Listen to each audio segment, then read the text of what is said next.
Welcome.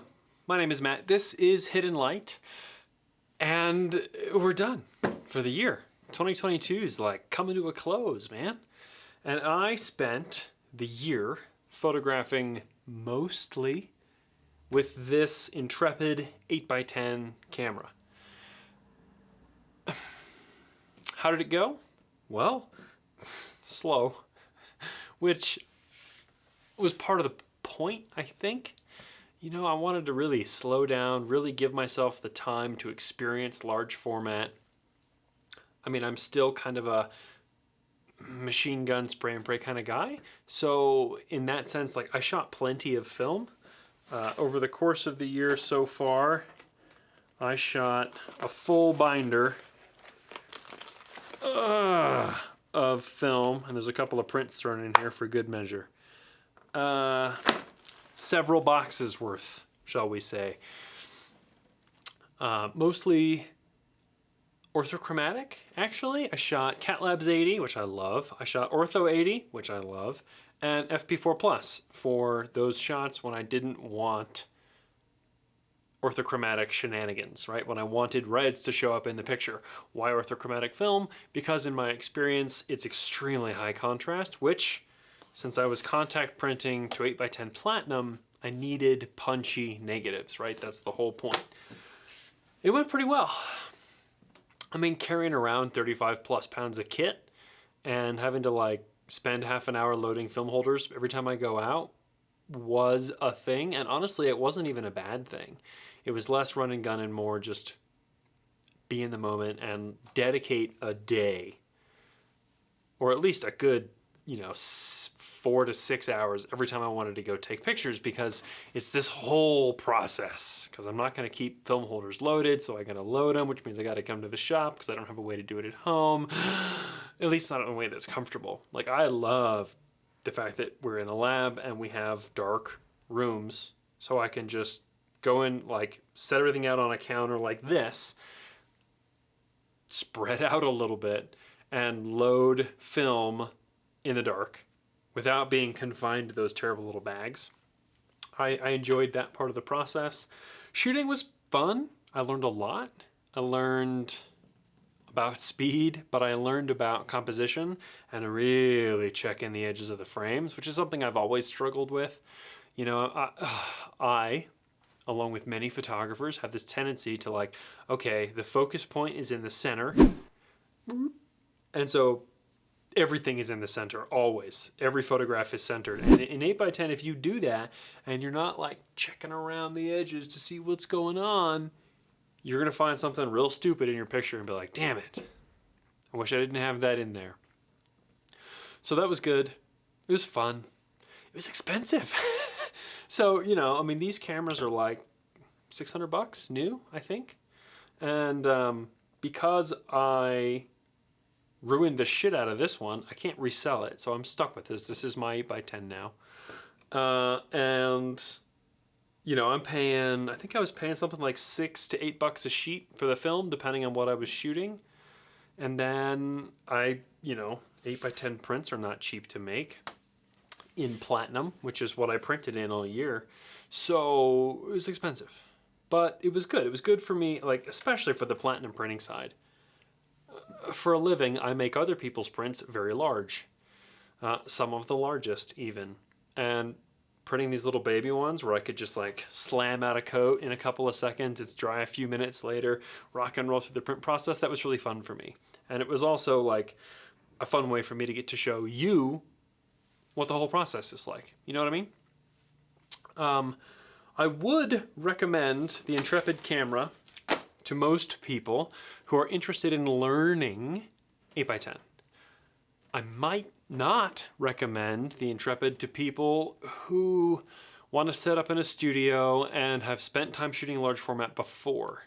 The Intrepid really has two things going for it in a really big way. One is that it's light. It's so lightweight. This body and the stock back together weigh less than the front standard on my big metal 8x10 camera. It's very lightweight, super approachable, easy to deal with. And it's cheap.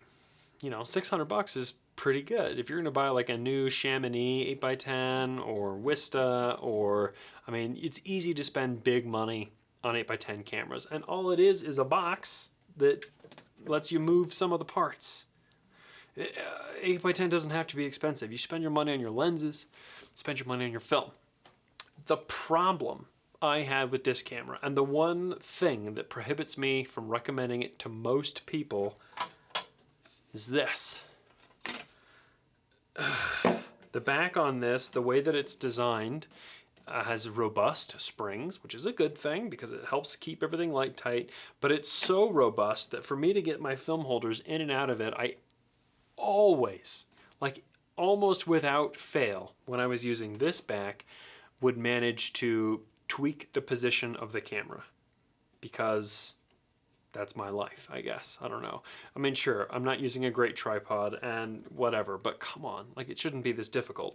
So what I ended up doing is taking this back and not using it, and I used the back off of my great big metal camera, which has this incredible feature where you can open it and just gently slide your film holders in and out, which is so good. Yes, I broke the glass on it. I'm not easy on gear. I'm honestly surprised I didn't break more than one sheet of ground glass. So if Intrepid made a back that did this, I would be able to wholeheartedly recommend this camera to anyone to shoot 8x10 in any circumstance. But because the back doesn't do this, and I tweak it all the time by just moving film holders in and out, I can't recommend that unless you're backpacking or hiking, or, you know, even with how lightweight this camera is, my full kit was like 37 pounds, which was like, you know, a half a dozen film holders and the camera and the back and the meter and the bag and blah, blah, blah, blah, blah. But that's plenty, you know? Anyway, 8x10 year in review, I'd say it went pretty well. I have yet to scan my negatives, which is something that I need to do sometime in the next couple of months so that I can really see what I got. I'm gonna do some pretty robust scans on these. Right now my plan is to do pixel stitch on the Sony a7R IV. If I get a couple of negatives that I really like, I will probably do that and then send them off to get drum scanned, because I know a guy, and compare the two, because I think that would be interesting. I'm confident that the drum scan is going to be better, but will it be hundreds of dollars better? Because the Sony a7R IV is not that expensive, honestly. So we'll see. We'll play that game. That's a video for the future, assuming I can find a negative that I like enough to do that with. And I think I have a couple, just, you know, going through my brain space. That will also enable me to make better prints from these negatives, because the 8x10 shenanigans, I'm pretty limited. I can't dodge, I can't burn, I can't change the contrast really. I'm stuck with what I'm stuck with. But once I get them digitized, I can do all the Photoshop shenanigans to them, and that'll be interesting. It'll be fun.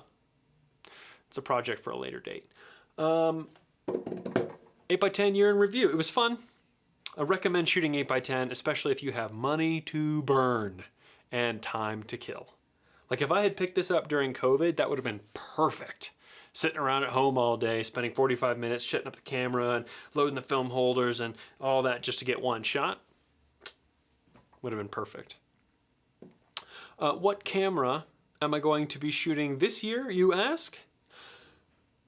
That's a surprise for another video, because honestly I'm not super sure yet, but I have a couple of ideas. We'll leave that there for now. Anyway, thanks for joining me for the year of 8x10 shenanigans. We'll continue taking pictures next year in 2023, just sort of faster and honestly probably better. So there's that. Anyway, see ya.